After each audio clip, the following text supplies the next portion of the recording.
Hello everyone, I am Hina Gupta and welcome to my YouTube channel Guiding Autism Heart. So dear parents, जैसे कि हमने last video में बात किया था कि क्या हमारे अर्ली साइंस ऑफ ऑटिज्म क्या होते हैं और हमें कैसे डिफरेंशिएट करना है स्पीच डिले एंड ऑटिज्म को। और उसके बाद में हमें डॉक्टर से मिलके डेवलपमेंटल पीडियाट्रिशियन से मिलने के बाद में जो भी हमारा डायग्नोसिस होता है उसके बाद में डॉक्टर आपको थेरेपीज़ के लिए रेकमेंड करते हैं। सो आज हम बात करना चाहते हैं कि डिफरेंट टाइप्स ऑफ हमारी थेरेपीज़ क्या होती है और वो थेरेपीज़ कब और किस बच्चे में कैसे करानी चाहिए। तो जैसे कि मैं आपको बता रही हूँ कि जैसे मेरे बेटे का डायग्नोस हुआ था, उसके बाद में क्या हुआ था कि डॉक्टर ने हमें स्पीच थेरेपी के लिए रेकमेंड किया था। जैसे हम स्पीच थेरेपी पे हमने सर्च आउट किया, उसके बाद में हमने स्पीच थेरेपी भी स्टार्ट किया अपने बच्चे का। तो उस स्पीच थेरेपी में हमें चैलेंजेस ये आए कि जैसे ही जो स्पीच थेरेपिस्ट है वो उसको कुछ भी कराता है तो वो कर ही नहीं रहा है। मतलब वो चीज़ें उठा के फेंक दे रहा है, सीट पर ही नहीं बैठ रहा है, सिटिंग का सबसे मेजर इशू आया। तो इन चैलेंजेस को समझने के लिए फिर हमें समझ में आया कि सबसे पहले बच्चे के लिए ऑक्यूपेशनल थेरेपीज़ इम्पॉर्टेंट है।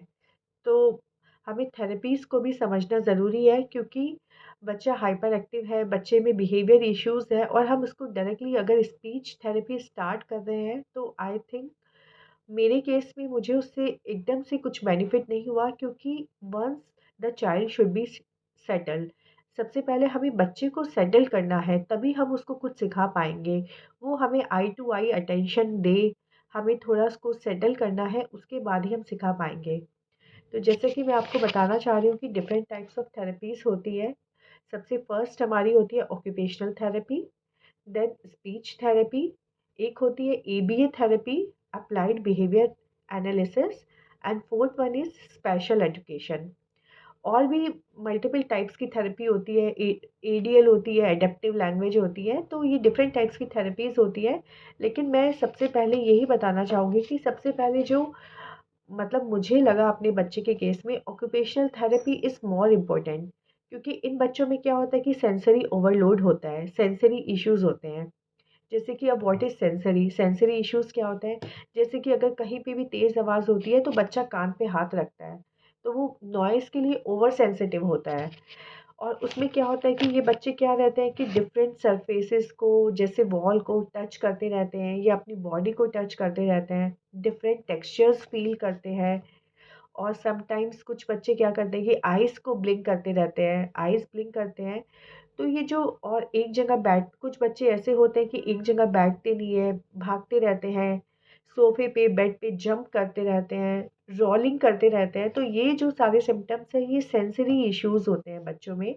तो इन सब केस में जब तक बच्चे का ऑक्यूपेशनल थेरेपी होगा और उससे बच्चा सेटल्ड होगा, उसके बाद में हमें स्पीच थेरेपी, या आप अगर पैरेलली भी हमारी speech and occupational therapy parallelly भी हमारी स्टार्ट हो, लेकिन हमें हमेशा ये ध्यान रखना है कि पहले हमारे बच्चे को हम पहले एक ऑक्यूपेशनल थेरेपी कराएं सो दैट कि बच्चे के सेंसरी थोड़े से रेगुलेट हो जाए और उसके बाद में बच्चा साइलेंटली बैठे। तो स्पीच में हम उसको जो भी सिखा रहे हैं तो वो उसको ग्रैब करे। क्योंकि क्या होता है कि ऐसा ज़रूरी नहीं है कि हम बच्चे के साथ में 4 घंटे लगे हुए हैं, 3 घंटे लगे हुए हैं, लेकिन मेन पर्पस यही है कि अगर आप बच्चे को हाफ एन आवर भी बैठ के कुछ इफ़ेक्टिव करा रहे हो, तो वो आपको उस हाफ एन आवर में देखे और सुने। तो जब बच्चा काम होगा, थोड़ा पेशेंट होगा, उसकी सेंसरीज़ बैलेंस होंगी, तो तभी वो बच्चा सीख पाएगा। तो इसलिए हमारा ऑक्यूपेशनल थेरेपी बहुत इम्पोर्टेंट है। ऑक्यूपेशनल थेरेपीज़ में हमें डिफरेंट डिफरेंट एक्टिविटीज़ के थ्रू हमें सिखाया जाता है। बच्चा उसमें कुछ फ़िज़िकल एक्टिविटीज़ होती है, फ़ोकस की अटेंशन एक्टिविटीज़ होती है, मल्टीपल एक्टिविटीज़ कराते हैं। और सेंसरीज़ के भी उसमें एक्टिविटीज़ होती है सो दैट कि बच्चे उसमें थोड़ा सेटल होता है। उसके बाद में आई थिंक जो स्पीच थेरेपी है, हम ऑक्यूपेशनल थेरेपी का सेशन लेने के बाद में स्पीच कराते हैं तो वो ज़्यादा फ्रूटफुल होती है। उसमें बच्चा थोड़ा-सा रिलैक्स हो जाता है और उसके बाद में चीज़ें वो ग्रैब्स थोड़ी ज़्यादा करता है। क्योंकि 2 तरीके के बच्चे होते हैं, कुछ हाइपर एक्टिव, कुछ हाइपो एक्टिव। तो जो हाइपर एक्टिव बच्चे होते हैं कि उनको बिठाना थोड़ा मुश्किल होता है। कुछ जो कुछ बच्चे ऐसे होते हैं कि जो नॉर्मल आसानी से बैठ जाते हैं। तो यही जैसे मैंने अपनी बेटे के केस में क्या हुआ था कि मैंने उसका 1 मंथ हमने स्पीच थेरेपी ऐसे करा दिया, लेकिन फिर हमें पता चला कि स्पीच थेरेपी से कुछ रिज़ल्ट ही नहीं आ रहा है, क्योंकि बच्चा सेटल्ड ही नहीं है। उसके सेंसरी इश्यूज़ इतने ज़्यादा है कि वो अच्छे से रेगुलेट ही नहीं कर पा रहा है अपने आप को, बैठ ही नहीं पा रहा है। तो ये डिफरेंसेस मैंने उसके बाद में फ़ेस किया कि पहले मैंने फिर उसका ऑक्यूपेशनल थेरेपी स्टार्ट किया, and then first occupational therapy के बाद में जब मैंने उसका स्पीच थेरेपी का सेशन लिया, तो उसने धीरे-धीरे चीज़ों को ग्रैब करना स्टार्ट किया। तो ये 2 थेरेपी हम डॉक्टर्स हमें इनिशियल लेवल पे रेकमेंड करते हैं। उसके बाद में क्या होता है कि कुछ बच्चों में बिहेवियर्स के इश्यू बहुत ज़्यादा होते हैं, जैसे चीज़ों को फेंक देना। अगर आप उनके साथ में कोई गेम प्ले कर रहे हो, तो वो एक बार उन्हें स्टार्टअप किया और वो मेस अप कर देते हैं, बीच में रोने लग जाते हैं, सब चीज़ें फेंकते हैं। आप कुछ भी उनसे करवाने का ट्राई कर रहे हो, तो वो नहीं कर पाते हैं। तो उन सब केस में हमें ABA, it's applied behaviour analysis, ये थेरेपी हमारी काफ़ी हेल्प करता है। इस एबीए थेरेपी के अंदर क्या होता है कि सबसे पहले तो क्या होता है कि बच्चे को पॉजिटिव रीइंफोर्सर्स के थ्रू उसके जो जितने भी नेगेटिव बिहेवियर्स होते हैं, जो हमारे साथ कोऑर्डिनेट नहीं करते, उन सब अनवांटेड बिहेवियर्स को रिमूव करके और पॉजिटिव बिहेवियर्स को काफ़ी एप्रिशिएट किया जाता है। तो इनसे क्या होता है कि बच्चे में बिहेवियर मॉडिफिकेशंस होते हैं और वो धीरे-धीरे आपके अकॉर्डिंगली चलना स्टार्ट कर देते हैं, मतलब आपका कहना मानना स्टार्ट कर देते हैं। और एबीए थेरेपी में सब चीज़ पे काम होता है, मतलब बच्चे की ओवरऑल हम उनसे बात करके उसकी स्पीच पे, कम्युनिकेशन पे, थोड़ा एकेडमिक्स भी होता है। बेसिकली एक रूटीन मेंटेन करने की कोशिश करते हैं उस स्लॉट में कि बच्चे का धीरे-धीरे रूटीन मेंटेन हो और बच्चे के सारे जितने भी पॉजिटिव अफ़र्मेशंस यूज़ करके सारे अनवांटेड नेगेटिव बिहेवियर चले जाएँ। क्योंकि जितना बच्चा धीरे-धीरे पॉजिटिव स्टार्ट होगा, तो वो उतना ही वो धीरे-धीरे सीखता चला जाएगा, क्योंकि बिहेवियर्स कम होंगे तो बच्चा ठीक से बैठेगा, बच्चा सुनेगा और सीखेगा। तो क्या होता है कि जिन बच्चों में बिहेवियर्स की बहुत ज़्यादा इश्यू होती है, तो ये एबीए थेरेपी भी बहुत अच्छी तरह वर्कआउट करती है। तो this is one kind of therapy, and the एक थेरेपी होती है स्पेशल एजुकेशन।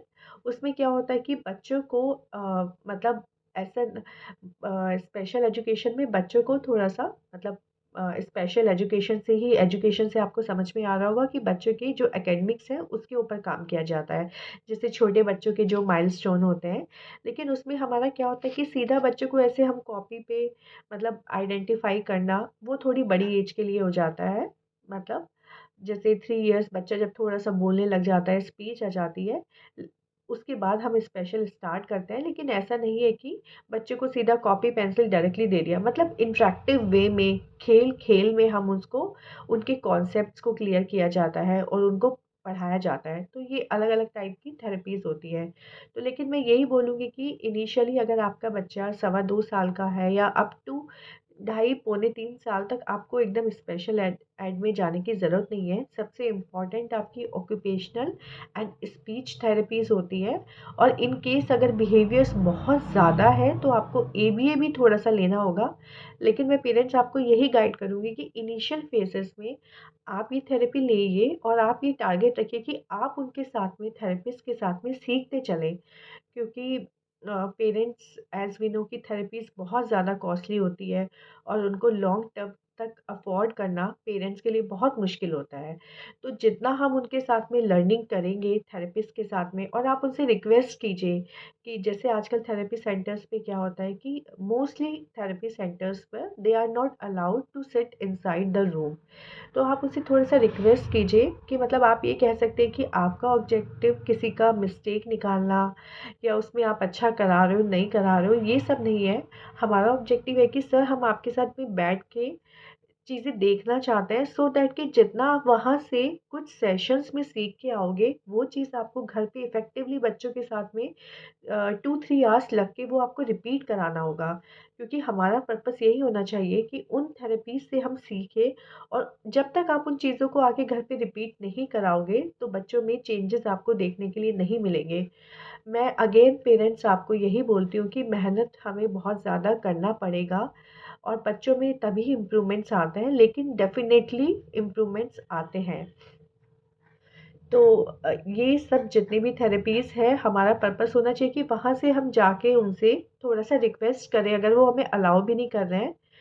और सेकेंडली एक चीज़ और, मतलब चैलेंजेस, मुझे ये एक चैलेंजेस और मुझे लगा कि ये सब चीज़ें उनसे रिक्वेस्ट करने के बाद में आपने सीखा किया, लेकिन जैसे एज ए पेरेंट्स मैं अपना बताना चाहूँगी कि जैसे इनिशियल जर्नी में क्या था कि हमें लगता है कि मतलब बहुत सारे पेरेंट्स के साथ में ये भी चैलेंजेस आ जाते हैं कि मतलब लग रहा है कि हम अकेले कैसे करें, हमसे नहीं हो रहा है। तो धीरे-धीरे अगर आप प्रैक्टिस में लाओगे और सबसे आप अपने आप को काम रखिए और धीरे-धीरे इन सब चीज़ों को करिए, तो आपको धीरे-धीरे हैबिट हो जाती है और आप सीखना स्टार्ट करते हो। और आप पॉज़िटिव रहिए, मतलब कुछ चीज़ों को जैसे मतलब अपने एंगर को अपने से थोड़ा-सा अलग रखिए, किसी और का मतलब कोई क्या बोलेगा, कहीं जा रहे हो कि कोई हमारे बच्चे के बारे में क्या बोलेगा, इन सब चीज़ों को आप साइड में रख के और आप धीरे-धीरे काम करना स्टार्ट कीजिए और बिल्कुल पॉज़िटिव रहिए। आप पूरा दिन आप देखिए बच्चे के साथ में जब भी आप उससे बात करें, आप उससे बात करते रहिए। आप भले ही ये सोचो कि वो आपको रिस्पॉन्ड कर रहा है अभी इनिशियल फ़ेज़ेज़ में या नहीं कर रहा है, आप खुश रहिए, उससे बात करिए, उससे हमेशा पॉज़िटिवली बात कीजिए, उसको प्यारी सी स्माइल देते रहिए। तो आप देखना कि आप सब चीज़ों को छोड़ दीजिए। बस आप उसके साथ में डेडिकेटेडली मतलब आप काम कीजिए और ये सब चीज़ें हमें थोड़ा गुस्से से, एंगर से, इन सब चीज़ों से हमें दूर रहना है। तो आप धीरे-धीरे बच्चों में इम्प्रूवमेंट्स आपको देखने को मिलेंगे। तो पेरेंट्स मैं यही बोलूँगी कि थेरेपीज़ का बहुत इम्पोर्टेंट रोल है, लेकिन मैं आपको यही बोलूँगी जैसे कुछ थेरेपीज़ है, स्पीच थेरेपी आप कुछ टाइम तक कराइए, आप एबीए थेरेपी, लेकिन आप यही टारगेट रखिए कि जैसे कि इन थेरेपीज़ को आपको सीखना है थेरेपिस्ट से। क्योंकि कोई भी चीज़ थेरेपिस्ट ने एक दिन कराया तो वो बच्चे को एक बार में नहीं आता, उसको आप मल्टीपल टाइम्स, मल्टीपल डेज़ के लिए रिपीट कराओगे।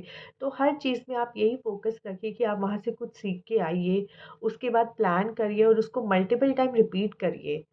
और मैं अभी भी यही बोलूँगी कि अगर आप बच्चों के साथ में इफ़ेक्टिवली 1 आवर स्पेंड कर रहे हैं, तो आप डेडिकेटेडली 1 आवर उसके साथ में बिल्कुल अच्छे से प्ले करें, उसका फ्रेंड बन के प्ले करें, बच्चा बन के प्ले किए करें। उसके बाद में अगर आपका लेवल एनर्जी आपकी बर्स्ट आउट हो जाती है, लेवल डाउन हो जाता है, तो आप हाफ एन आवर उसको टॉयज़ के साथ 10 टू 15 मिनट्स का आप ब्रेक लें, उसको फ्री छोड़ें, खुद आप थोड़ा-सा रिलीफ़ करें।